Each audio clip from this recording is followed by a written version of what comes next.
boarded a plane. Sounds like the beginning of a bad joke, but it's not. It was a mid-autumn, well into the month of September, way back in the year 1991. This is where the journey began, an airport nestled at the east end of the San Fernando Valley. It's well established. It provides air service north of Los Angeles.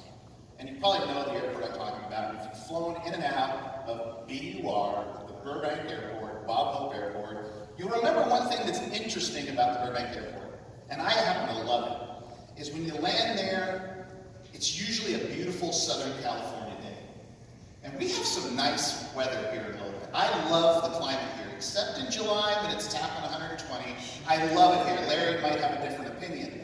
But it's almost ubiquitous when you get to Southern Cal, with the exception of the last couple of weeks. It's beautiful. And when you land at Burbank, you look out and you see the Verdugo Mountains there. It's nestled right at the east end of the valley. And that was the kind of day that this young man, was getting on the plane. So he was with his family and friends in the airport. He was with his mother and his dad and some close friends, and he was embraced, and it was a moment of transition. He was there, it was tearful, it was meaningful, and he was embraced by his friends, and he took a step out of that warm, welcoming sunshine, and he started to walk towards that waiting 737. And he walked up the stairs. You know the stairs that are so often in the press. You know, you see the president on Air Force One. You see that they're somewhat a theater of drama in some capacity. So this young man's going up the stairs with a backpack and a teddy bear, just taking all this imagery. I'm going somewhere with it. And he becomes overwhelmed. And he takes one look back at his family, made brief eye contact with those who loved him, wishing him well, and he boarded the plane. Now, it shouldn't be a surprise. Obviously, I'm talking about myself. That young man was me. I was just 19 years old. I was setting out on a journey to go to Eugene Bible College. It's now known as New Hope Christian College. And I was going to learn how to become a youth pastor. This is what I, at the time, believed I was called to do. There was nothing that was going to stop me from that goal in my life. I was certain that God birthed that in my heart. And it was an absolute certainty. But at the same time, leaving home tore my heart out. I might ask people to raise their hand, but I won't. Some of you have probably been through that experience. You left your folks' house. You left your home. For me, it was this huge transitional, going from a child to young adult. And it was painful. I love my mom. I love my dad. It just hurt me to get on that plane. But I did it, and that was a changing moment in my life. As a student, once I got to college, I started to spend more time in contemplation than I ever would have had opportunity in my busy life today. And that's probably because I really didn't have anything to do. You know, before I got on that plane, I worked at Trader Joe's, I worked at a t-shirt place, I saved up as much money as I could. I couldn't find a job in Oregon, so I'd go to the chapel and play the piano and pray and contemplate and try to figure myself out. And during those times, they were actually very meaningful for me. I am making light of it, but it wasn't light at all. It was a tremendous gift that I had those times of growth and prayer and contemplation. But there was a statement that would start to birth inside of me. And this is something I'm going to repeat here a few times. I look back and I think I made it. I got on that plane. I still miss my family, but this is working out. And the statement was, God has been faithful to me. It birthed in my heart as something I repeat. And of course I continued there as a student, but it wasn't easy. I was a good kid, sure. Did I have a problem with authority? Yes. And I'd love to tell the story in detail, but we don't have enough time. But as a young man, 19 years old, with all the best intentions, with this mantle of God's calling to be a youth pastor, I ran into some troubles. You know that word, troubles? Troubles, you can look back and you can think of this terrible season, or it could be business gone bad, or family against family, and you can just subtly refer to it as, oh, those troubles. In marriage, when you teach young people about marriage, you tell them that there will be troubles. right? Because being married, having a family, there's a lot of troubles. Well, I had my share of troubles as a young man when I was trying to figure all this out. And, I was dealing with character issues. Don't look at me like that. I was dealing with character issues. I had a problem with immaturity. I was rebellious. I didn't have a lot of discipline. I tended to be unforgiving at times. This one's going to be hard to confess. I was kind of arrogant. I mean, you grew up in Los Angeles and you moved to Oregon. And you don't have any way of, understanding that these are people's lives. And I was an idiot. I just thought of a funny story. I'm going to skip right over it. This is going to take me off track. But, I'm going through these issues, and it all culminated in me having to be brought in to accountability for things that I've said, things that I did. I was kind of out of control. Nothing moral. I wasn't, it's just general immaturity. And I was sitting in the Dean of Students' office at Eugene Bible College. And I can tell you, even 2 years ago, I would have told this story differently. Because I was convinced, up until about 2 years ago, that this man was the great Satan. His name was Dale Williams. I hesitate to even say his name. Not the Dale Williams that some of you may know, related to Darren Williams, just for the record. That's not him, it's another Dale Williams. So, it's not Darren Williams' brother. Anyway, in case he's watching on some kind of streaming mechanism. Dale Williams looked me in the eye. He said, "You're not called of God." "How dare you say that to me? You can't tell because I'm immature and I'm a smart aleck and I don't do what he wants me to do and I'm in everybody's face that I'm not called of God." I had serious character issues. That was supposed to be funny, but it was not. So, and by the way, I'm going to tell the story at parties.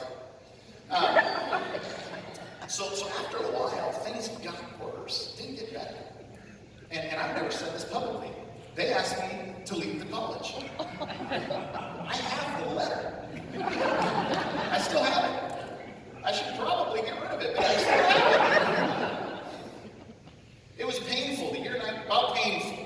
And by the way, I didn't get on a plane this time. I had to drive back to Southern Cal. I got back to Southern California. It was the year 1992. I was humbled by my failure as a young man. It did force me to grow. And in a year's time, I worked several jobs. I was selling newspaper subscriptions for the Los Angeles Times. That's how low I got. I was calling people asking them to subscribe. I like having that reference point. Let me put you that way. And so in that time, I saved up a little bit of money. I returned to Oregon. I married my beloved wife, Vicki, and they let me back into the school. If you could believe that. And I felt like that was God's provision, and it certainly was, because He was walking me right through this process. And I remember, I had a job at a lumber yard, and we had an apartment, and I was back in school, and I'm feeling better, and I said it. God's been faithful to me, and oh my head, faithful and very graceful. But even during my glorious return, life never let up. This time, around the mature age of 21, I was learning how to provide as a husband, working different jobs, all holding a full class load. Isn't it fun to look back, as we've been married 25 years ago, I'm 26. Isn't it fun to look back and just see how you got by on that amount of money every month? Isn't it amazing? That's where we were. That's where we are in the timeline. But we carved out a little life. We had so much fun. And after a few years, and there were some ups and downs. Life is never easy. After a few years, I got to the end of the line. And I'm starting to think about, okay, where are we going to go? I'm going to be youth pastor. Still dead set committed to doing that. And it was right near the time of graduation. I had taken all the proper steps, promoting myself, networking, eagerly hoping for a place of ministry to reveal itself. Nothing. My peers were all excited. Some of these shysters, some of these guys lined up. Some of these got lined, genuine, good, God-loving people lined up, places to go before graduation. I was mowing lawns for a company called Archway Property Management. Actually, it was pretty fun. I just didn't realize it at the time. So in spite of my, so I go through this, and I'm around graduation time. families starting to come in, and life was still a very good feeling, even though I had this great uncertainty. And they asked me to come and speak at what's called a baccalaureate assembly. And it's kind of like a pre-graduation assembly where people, get together. It's kind of a culmination. And so they asked me to speak, and I remember what I spoke on. In fact, if I had the video, it's out there somewhere. I opened it up with this line: God has been faithful to me. See how that's repeating? So following my graduation ceremony, it was a graduation ceremony at a church in Eugene there. They paraded us all into a gymnasium. We were greeted by family and friends. And toward the end of the evening, and I love this story, we're all kind of lined up like a greeting line. And it was a small class. There were probably only like 20 of us in the entire graduating class. And people are coming through and you're shaking hands. And it's pretty cool seeing people you haven't seen for a while, professors, etc. And I told this story in 1997, standing right on this stage. I have to drink a glass of water a sip of water before I tell this story. There's a gentleman by the name of Donald Bryan approached me. And I'm glad that not many of you here know him. He's a great man, I will tell you that. He was the general superintendent of Pacific Region Owned Bible. He's the gentleman that Gary Emery, who you well know, went after. And he comes up to me, and Don speaks in a gruff voice. Hello, Dr. Bryan. I believe the Lord has told me to help you. Oh, okay. Yeah, okay, Dr. Bryan. Wow, okay. Yeah, this is good. This is God's moving. I want you in my office at 7 o'clock in the morning. Isn't it funny how the old guard, the older generation, they're just so hardcore about morning. It's like, when in doubt, get up and crack it on. And I was a lazy young person in my 20s, but you better believe it. I was down there at his office at 7 o'clock in the morning. And I'm sitting at the receptionist desk, which is kind of odd, right? Like, you walk in, and there's the lady who would normally be answering phones. It was that desk. It wasn't probably a power office with mahogany and books and mementos. It was, I sat there like I was waiting for the doctor, and he just was sitting there calling people. I have this young man, I believe God wants to do something in his life. He must have called 6 or 7 senior pastors during this half-hour time. And then he got to this one pastor. And the tone of the phone call was different. It was very much like, hello, yeah, okay. Oh, yeah, I agree. Uh-huh.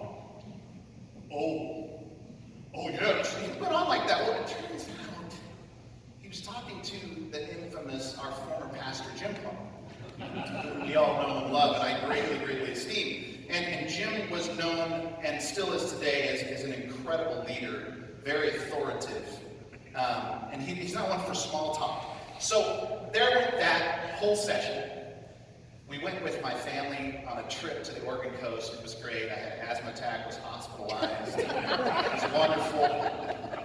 Come back, my family had all left. It was a nice, quiet Saturday morning.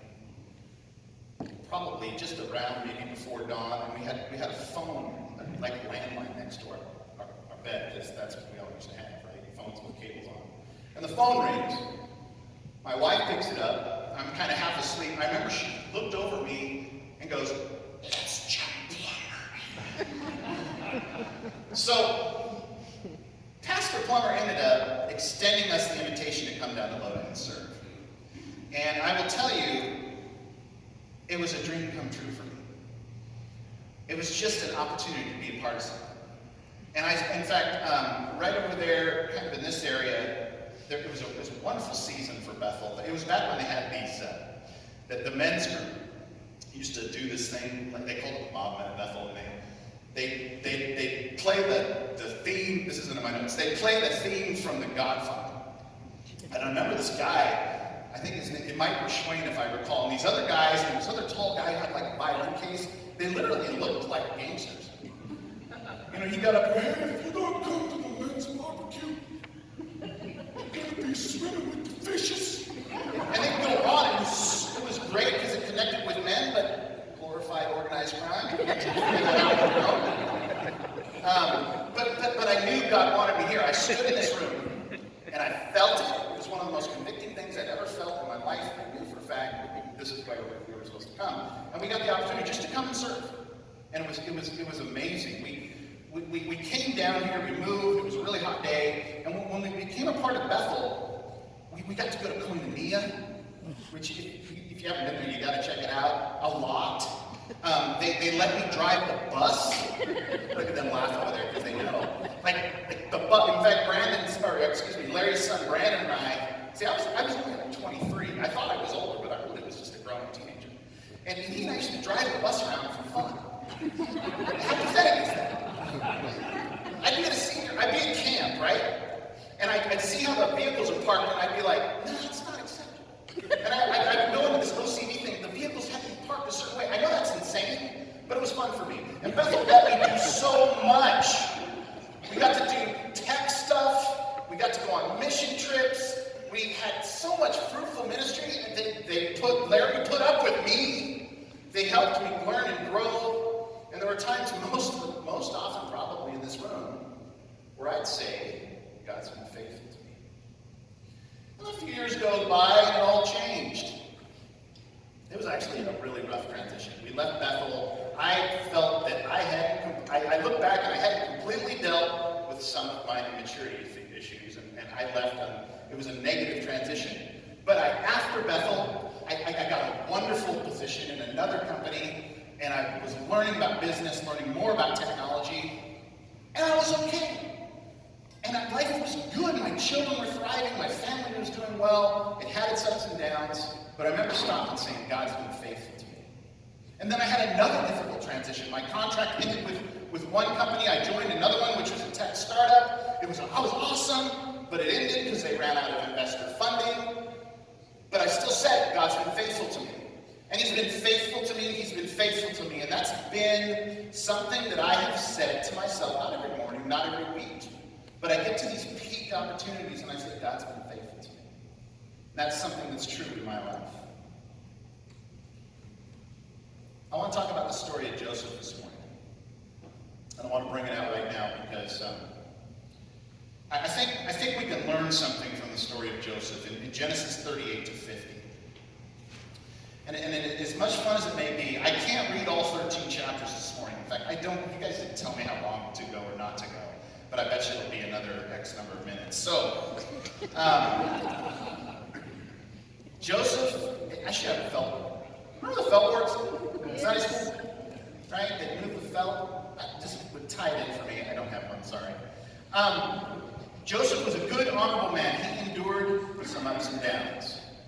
Throughout his life, he faced overwhelming opposition and disappointment, but ultimately he achieved his place of purpose. I believe he was thriving in his prosperity and in his leadership. At the end of those chapters I mentioned, and we'll do a quick overview of Joseph's life, so you get an idea of the context of what we're talking about. Joesph ended up seeing 3 generations of descendants. I think that goes down to great-grandchildren.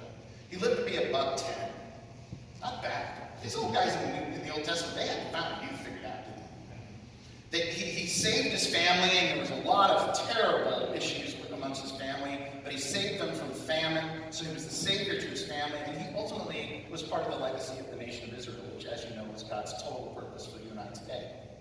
But it wasn't easy. In chapter 37, Joesph was rejected and bullied by his brothers.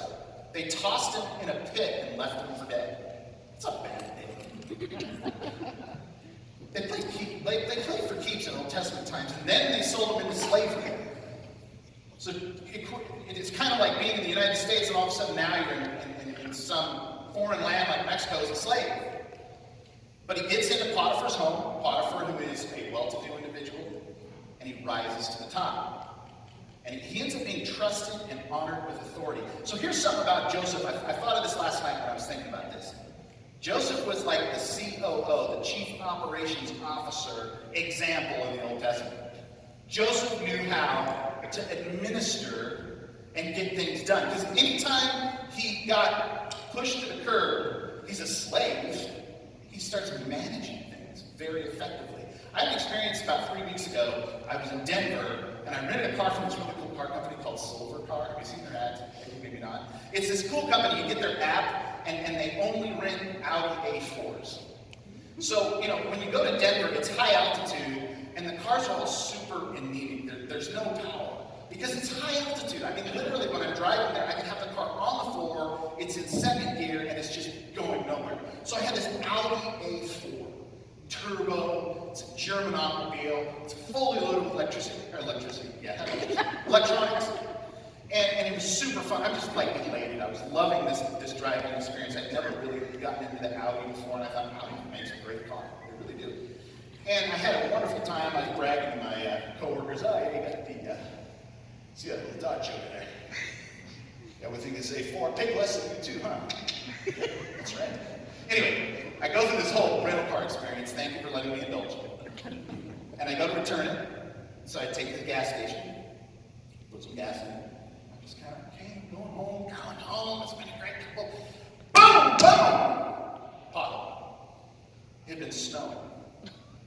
And I'm not an egotistical driver. I could drive buses, vans. I'm trying to make a joke with my old youth pastor days. But I love driving in California. I have no problem with traffic. You know, all us guys are like that. I get down, take the 680, 580 out there, get up there, I roll, I got home in an hour and a half. You know what I'm talking about? We all kind of are drivers out here in California. You put me in the snow, I am scared to death. So I'm in the snow, I hit this pothole, and I blew 2 tires on a silver bummer. This beautiful Audi was injured because of me. And it turns out, when you rent a car, you're responsible for whatever happens to that car. And I have been advised by the company I work for that you don't worry about I call it the Battle of Armageddon insurance. You know, the car's going to fire, you just walk away from it. I didn't buy it. So I'm in a situation where I'm liable for this damage. I was nervous about it. You know, I was talking to people from this company. It turns out there was a little flakiness involved and not a lot of good documentation. So I called the company I work for, and I explained to them what happened. I wasn't hiding anything. So they turned me over to this individual in our company. They're called an attorney.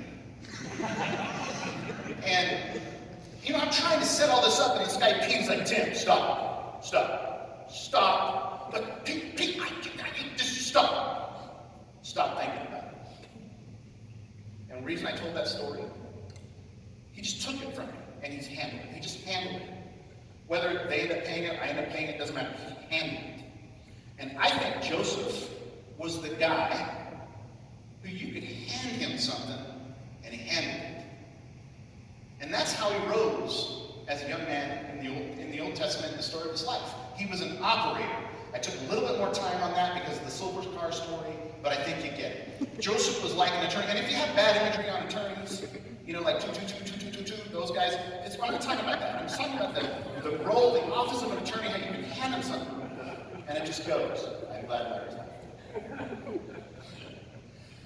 So in chapter 41, well, yeah, he gets in this jail cell. Potiphar's wife tries to seduce him, and again, I'm assuming most of you know the story. You know, it all went bad. They threw him back in the clink. So he's back in jail again, but I picture these 2 guys on Pharaoh's cabinet come in. They're on a bad trip on some kind of whatever, and all of a sudden he's interpreting dreams. And they're all fired up because he interpreted the dreams, and these guys go back to Pharaoh and they forget about it. He goes through 2 years of misery, just being forgotten in jail. Then Pharaoh has a bad dream, right? And eventually they bring Joesph in. Joesph interprets the dream. Pharaoh is really impressed. So what do? They put Joesph back in as the COO, although this time he's the hand of the king. He's in charge of everything going on in Egypt. He becomes the man. He goes from a zero to a hero.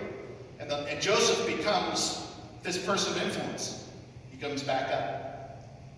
And then you see in chapter 42 to 49, that's a big chunk of information that I'm just paraphrasing here. Joesph finds vindication and reunification with his family. These are the guys, remember they threw him in a pit? Joesph was left for dead.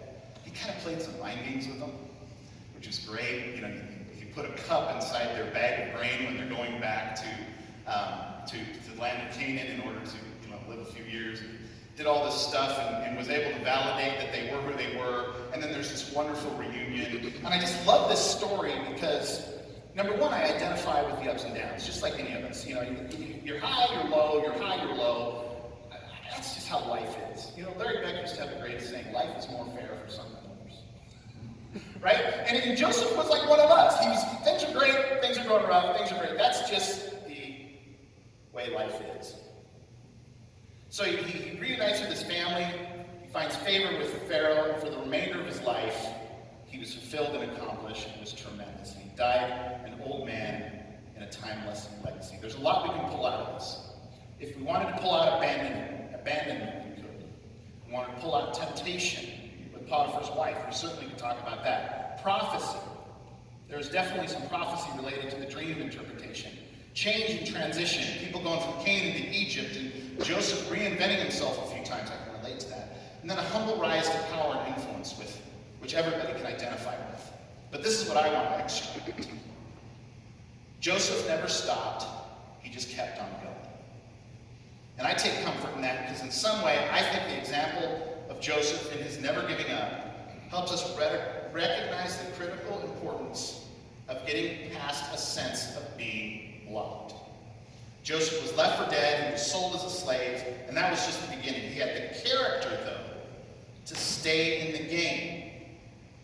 And if you read those chapters in Genesis, it doesn't really talk a lot about how Joesph felt, but I think you could assume it wasn't great. I've never been in a pit. I don't think I've been left for dead, but I guarantee you I'd be a complete mess. I shared earlier how, as a young man dealing with immaturity, and I still deal with stuff like that today. When opposition comes my way, I tend to have to go through a time of reacting, a time of processing. I have to pray. I have to work this out. I have to go talk to all these people that I trust and struggle. And you know what ultimately comes down to is I tend to have these blockers when life throws something my way. But I don't see that in Joseph's life. I see a guy who's faithful, who overcomes his blockers. This is what I've learned. Disappointment and opposition hurts. With the luxury of having 20/20 vision and hindsight, for me it isn't the issue that brings failure. It's how I responded to it. And I was candid with you. It's not fun to talk about, but I have been through some difficult transitions between, I would call it careers. I was at Bethel. Difficult transition. I had an amazing career with a large company, grocery company. Difficult transition. I don't know why the Lord always does this to me. And then I went to another one, and it was just, I've always had these difficult transitions. And I've learned that, even when I had $6 an hour jobs, it was still a difficult transition. And I can see how God was preparing for things. But when I face a difficult transition, I always have to deal with these blockers. You even seen that movie, Cool Hand Luke? Isn't that a great movie with Paul Newman and Mr. Honeycutt? You know that one where he says, his first line, this is the most famous one, it says, what we have here is failure to communicate. Isn't that a good one? But there's another one in there, and this is the one that applies. You gotta get your mind right. You hear me? Sometimes, Tim, you gotta get your mind right. And God puts me in the box. I'm moving. But for me, when I've gone through a transition between jobs particularly, and at one point it was a ridiculously long time. Talking about God has been faithful. I just couldn't believe how faithful he was to us in this particular season. But I thought about it. It wasn't the job transition that was the problem, because that led to something better. Kim Plummer used to say to me, God never lets something go without him giving you something better in return. That's 100% true. You know what the problem was? Me not having my mind right. Joesph had his mind right, folks. It's amazing to me when people live their Christianity as it's supposed to be lived. It's inspiring to me. And there are probably 1 out of 1,000 people that are actually doing it. It is amazing to me when you see someone who, you can imagine, and I've experienced individuals in my life who've done this. You can tell that when they were a little kid, they read their Bible and they prayed and they stayed faithful and they didn't let their life get scarred and they just lived like that. And it's a gift from God, and of course they have their own challenges. But I think Joesph was that guy. I think Joesph was super faithful, and he didn't, for some reason, and again, this is me just making an assumption because it's not in that account in Genesis. But how could you not have that track record without having some purity and some clarity of heart? What I'm taking away from this, and what I'm taking away with Joesph, is when something difficult comes across your way, how are you going to deal with it? There's a pastor I work with, there's a church I work with in Washington, and there's a pastor named Roger Archer. I'm giving him credit for this statement because I don't like to use other people's stuff without giving credit. He has this thing he says, you've just been through something difficult, you're either, let me set this up there. In life, in your life today, you're either going through something difficult, you just went through something difficult, or you're about ready to go through something difficult. It sounds kind of negative, but I think it's true. I mean, we're living in some phenomenal times in America. Phenomenal times. You look at technology, you look at the economy, there's some phenomenal things that are happening in our world today. Inversely, the world's upside down. Completely upside down.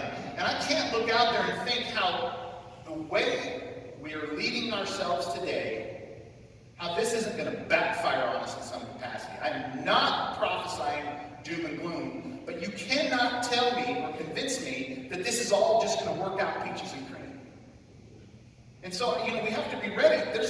There could be difficult times ahead. How are we going to deal with it? What are we going to do when it happens? Are we going to be angry? Are we going to be frustrated? Are we going to be blaming other people? Are we going to be in denial? I hope not. I don't think Joesph did that. So let me ask a couple questions. We'll wrap up here shortly. Number one, what are you up against? You dealing with a relationship? Could be marriage, could be family, could be a financial issue, maybe employment, illness, could be pain that someone's invoked on you. When I ask you the question, what are you up against? Just let it sit there in your consciousness. Just be aware of it while we're going through this thought process. And being aware of it, what's blocking you from dealing with it? I shared how often there's anger, there's rebellion, there's unforgiveness, stubbornness, denial, fear. I'm just saying that because these are things that keep me from dealing with things. There's a phrase, I've said it many times, God's been faithful to me, and this is what I've learned. When I say God's been faithful to me, I know I'm speaking to the past. In fact, this is somewhat existential. When I said God is faithful to me, I was thinking about the past. God's been faithful to me. But you know what I didn't realize I was doing? I was also speaking to the present. And I was also speaking to the future. When I was a young man, 19, 20 years old, sitting in a chapel playing the piano, just trying to be close to God, doing my best. And when I said that, I think I was praying for my life. God's been faithful to me. And I don't know what your phrase is or how the Lord maybe has spoken something similar to you, but in responding, in the context of knowing that there's something we need to deal with, let's speak to the past and say, thank you, God, for being faithful. Let's speak to the present and affirm his faithfulness today. And let's declare that he'll be faithful in the future. I want to be like Joesph. I want to endure difficult times. I don't want to be defeated. I want to learn from difficult times, and I want to have a breakthrough and thrive in purpose. It's sweet, sweet, sweet when you're walking right in the purpose and will of God. And it's not every week. Sometimes you do. Sometimes you're in obscurity. It's not, I was idealistic as a young person. I thought someday I'm just going to get to a level and it's going to be good. But it wasn't like that. Life is good. Life is hard. Life is good. Life is hard. Let's be okay with that. And let's endure when difficult times come. And let's deal with things so that we can have our thriving and purpose. You can thrive for a day sometimes. God can put you somewhere for a day and you thrive, and then the next day is different. God can put you somewhere for 7, 8 years and you can thrive, and then you go into a different season. But when the different season, the difficulty comes, let's not be blocked by issues that we're dealing with. Without a recognition of the saving redemption of Jesus Christ, everything I've shared is a futile exercise in psychology and self-motivation. That's me saying, if you don't have a relationship with Christ in the context of what we talked about, you can't really do anything with that issue I asked about earlier. So if anything I've shared with you, thinking about your life, any issue may be blocking you or perpetuating difficulty or holding you back, you owe it to yourself to address it.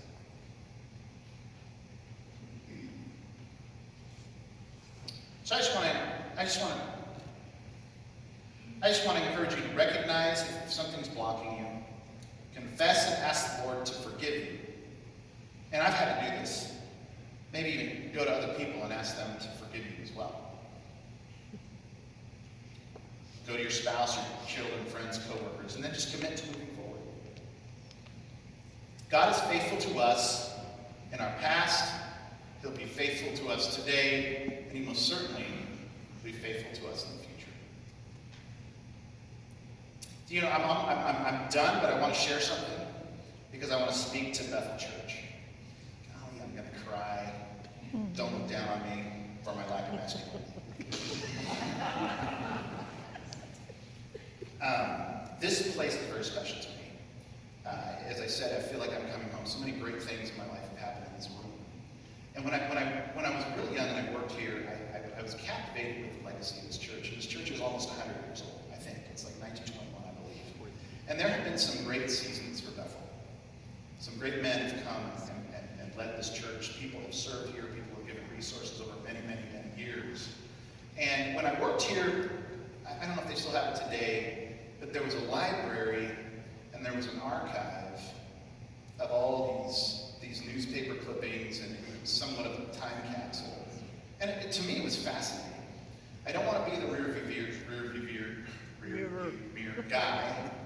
I don't want to say that God doesn't move like he used to, because that's ridiculous. But I just remember, and I'm feeling a sense of honor that I was a part of this church for many years, and a part of this long established work that God is doing. And I don't believe it's trivial. And when I looked at those archives, I recorded these images. Some of them are fun, some of them are it's just fascinating to me. But there was and I may be mistaken, but I think I'm right on this. When the church was downtown, they had a sign out that said Bethel Tabernacle, and it had these 3 words: God is able. Is that right? Yeah. God is able. I want to speak that in the context of faithfulness, because I have no idea where or who or how or whatever process is going to take place in this great church, which I believe is a wonderful work of God. But I want to say that, folks, that God is able. He really is. I have felt so welcome today. I feel that there is a sense of excitement that I have never not felt when I've come across the threshold of this building. And I just want to I hope you found something encouraging from what I talked about. But I also want to encourage you as a church that God's got his hand on this. And I can't wait to hear what begins to unfold. Mind if I pray? Father, I thank you for this group of folks here this morning. Lord, I just pray you would bless them, you would keep them, you would reveal your faithfulness to them, past, present, and future. Bless their lives and everything they put their hand to. Thank you for their time and their love and commitment to this church. May we all have a great day.